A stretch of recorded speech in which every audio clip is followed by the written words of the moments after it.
When the Hall of Dawns had not known silence in 3,000 cycles, it was a cathedral of living crystal and starlight grown from the bones of dead suns. Light refracted across towering spires, bending into colors no human eye could name it, but every balcony with nobles of the Phyrexian dominion, war priests with molten eyes, diplomats whose voices vibrated through bone, queens of mere presence bent lesser beings in a reverent submission, and in the center of it all stood Queen Zela the Vyrix. She was radiant in her armor of living obsidian, her four eyes burning with imperial fire, her wings, vast, translucent, veined with gold, rested folded behind her back like the promise of annihilation. She had conquered 12 systems before her coronation. She had once called them species as not ours. She was known for mercy. Beside her, standing on the days of Sauver, she was a man like he did not belong in the same universe. Mercer, human male, soft-spoken, unassuming. He wore no armor, and only a simple dark ceremonial cloak gifted to him for this occasion. His hair was shards, his fans were rounds, held no scars left, no visible augmentations, no weapons. The crowd watched him with open disdain. So that is the human, his one, the war priest. A mate chosen from a species barely crawling from their cradle of stars. They breed quickly and faster. Another sneered. Queen Selif weds a pet. Elias did not react. He stood with his hands folded in front of Cass, eyes downcast, breathing slow and steady. And Queen Zalith regarded him from the corner of her vision. She had chosen deliberately. Humans were fascinating curiosities, low, emotional. Their short lifespans made them reckless. Their wars were chaotic and inefficient, and their technology was crude, but in the way of children stacking stones in towers. Ilias, in particular, had seemed ideal. Political ambition, no warrior's pride, no hunger for power, a consort who would never challenge her authority, a companion who would warm her chambers, but never her throne. Perfect, let the union be sealed. Entombed the herald of suns. Zalith extended one claw, and Ilias took it gently in both of his. His touch was warm, strangely warm. She dismissed the thought, the softness of a quiet man. The cycles that follow Ilias became a familiar shadow in the halls of power. He spoke little in council. He listened. When Zalith returned for conquest, councils heavy with the scent of blood and plasma fire. Alice would meet her at the threshold of her chambers. You look tired, he would say quite whitely. She would conquer another world, reply flatly. He would pour her a drink made from distilled nebula fruit learned carried from the servants. He would sit beside her and ask about her day, not Vix, but how she felt about them. The question unsettled her. No one had ever asked her that before. She caught herself speaking more in his presence. Not about strategy, but about doubt, about the weight of crowns, about the loneliness of command. He never offered solutions. He only listened. She told herself she kept him because he was soothing, a living comfort creature, a harmless thing in a universe of blades. In private moments, she studied him. His eyes were steady, too steady. There was no fear in her when her wings unfurled in irritation, no tremor when her temper flared, no submission in his patience. Odd but harmless.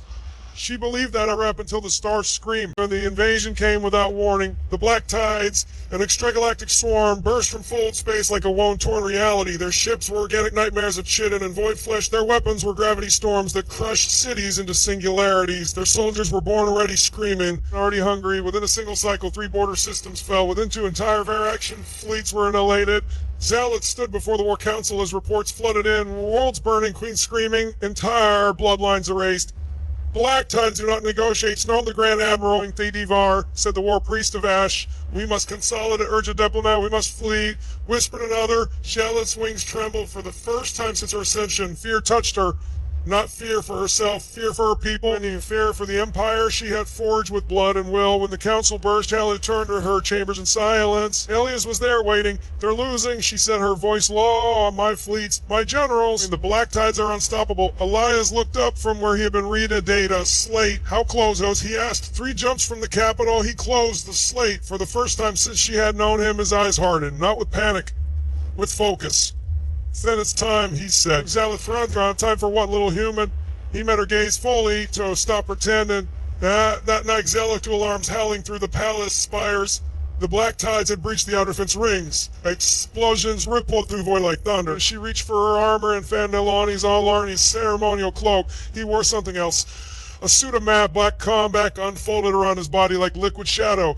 Ancient human runes burned faintly along its surface. His presence had changed. The air seemed to tense around it as if reality itself was bracing. What is that? Zalith demanded. Ilias turned to her. This, he said softly. This is what I was before I learned to be quiet. The palace shook. A black-tide dread form punched through the orbital shield. When Elias stepped toward the balcony, "Stay behind me," he said. She bristled. "I am Queen Jalith of the Virax. I do not hide behind." The sky split open. Something vast descended. Alias raised one hand. The void screamed. A beam of compressed stellar mass tore from his palm and punched through the dread form, annihilating it in a burst of collapsing gravity. The explosion lit the capital sky like a newborn sun. Jalith stared. Her empire's cannons had failed to scratch those things. The quiet human had erased one with a gesture. "Walker, you," she whispered. Elias didn't look back. "Human," he said, "and you are under my protection." When the black tides poured into the system, and humanity answered, hidden fleets emerged from stealth in the dark between stars, human warships older than the Virexian Empire itself. Their hulls bore the scars of wars no alien historian remembered. Their weapons spoke in languages of annihilation. Human soldiers board tide vessels in silence, moving like ghosts. Where they walked, the swarm died. Jalith watched from the command deck as Alias coordinated the defense. His voice was surgical. Third Fleet collapsed their gravity wells. It's Marie. And cut through the spinal nodes. Capital batteries, fire on my mark. The black tapped it. Humans adapted faster. Jealous saw it then. The different species that fought to conquer and a species that fought to protect. A black tide juggernaut broke through the defensive line. Her toward the palace spires. Zealous spread her wings. That one is launched and was swatted from the sky by a gravity lash. She crashed into a shattered spire. Armor cracked, vision blurring. The juggernaut loomed over her, a mountain of chitin void. It opened its maw, and Elias hit it like a meteor. He tore through its armor with bare hands, prying open its core and ripping out the singularity engine that powered it. The juggernaut collapsed into a lifeless husk. Alias landed beside Jalith, his armor smoking. He knelt. "Are you hurt?" No one had ever knelt before her. It's failed. Her voice saved me. "You his jaw tightened. You're my wife," he said simply. "Oh, of course I did." The war raged for 3 days. 3 days of fire and shadow. Human fleets blood to hold the line. Virexian warriors fought beside them, learning brutal new doctrines of war.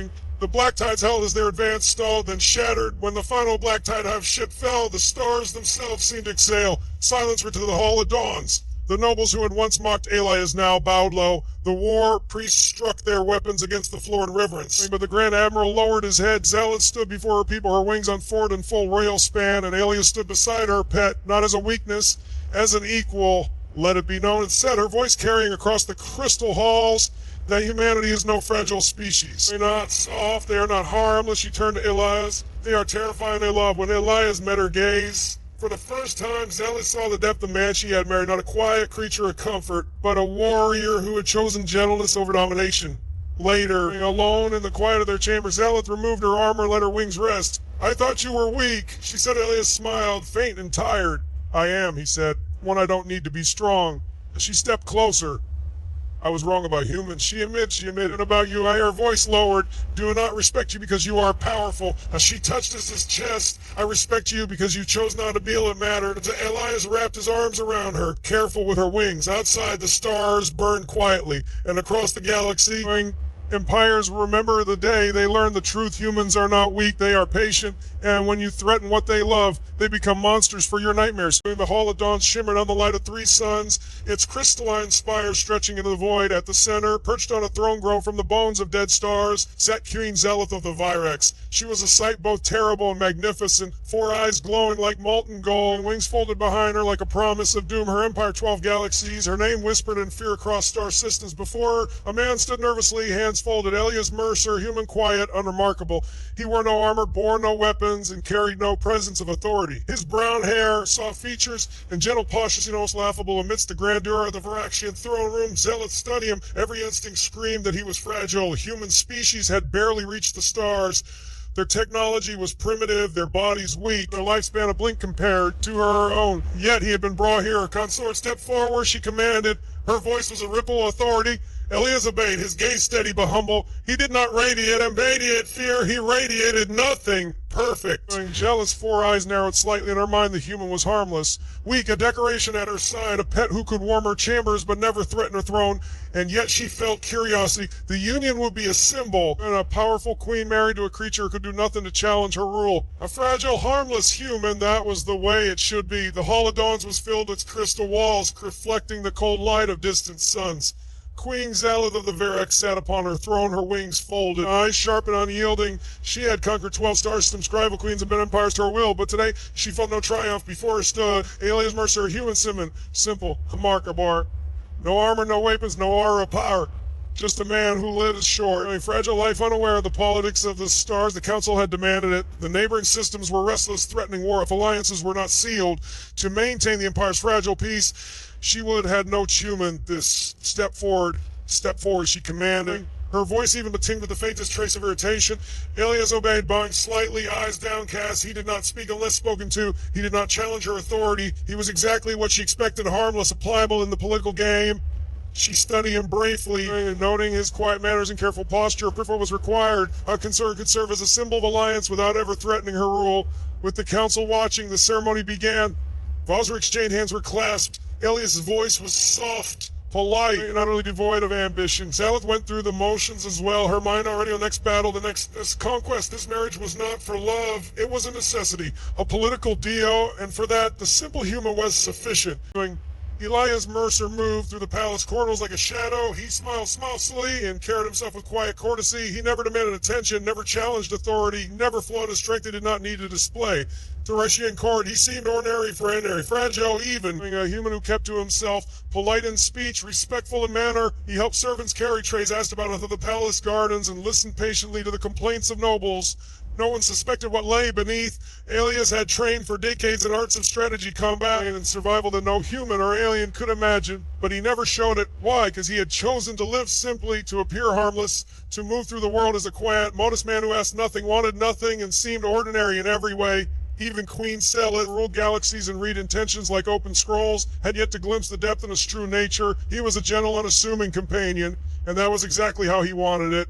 The grand hall buzzed with the presence of Rexon nobles, generals, and war priests, their voices echoing like thunder across the crystal spires. All eyes turned toward Alias Mercer, the human consort, standing quietly beside Queen Zelda. Whispers spread immediately. Is that the human? Hissed a war priest, his voice dripping with derision. Pathetic, muttered a general with molten eyes. He looks like he might break if a breeze hits him. They actually married him to the queen. When others sneered, what does she see in this creature? Lauder rippled through the court, sharp and cruel.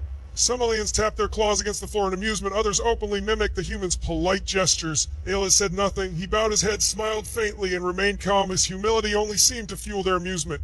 To them, his silence was weakness, his courtesy and a sign of ineffectiveness. Queen Zelith, observing quietly from her throne, a flicker of annoyance at their arrogance, but she said nothing. The court's opinion of the human was irrelevant. They believed he was harmless, and so, in their eyes, he became the perfect target for mockery. The stillness of the Hall of Dawn shattered with the first alerts. Red warning lights flared across the crystal wall as trembled with the distant roar of exploding satellites. Queen Zelith's 4 eyes narrowed as she studied the holographic battle map. Hundreds of enemy ships, sleek, predatory, unlike anything the Phyrexian Dominion or her faced, were crossing into her systems. The Drakari swarm, intoned the Grand Admiral, his voice tight with urgency. They've jumped directly into the border sectors. Entire outposts are being annihilated. They are fast, ruthless. And they not negotiate, added a war priest. The Clawstars tapping nervously against the floor. Zalith's wings flexed. The calm control she normally radiated wavered for a moment. She had fought many enemies, but none had struck with such speed, precision, and brutality. Outside the palace, orbital defenses lit the void with fire, yet reports came, the cannons correspond, planets falling, fleets shattered, civilizations crushed under the onslaught. The war had begun, and it would reach the heart of the Phyrexian Empire before anyone fully grasped the scale of the threat.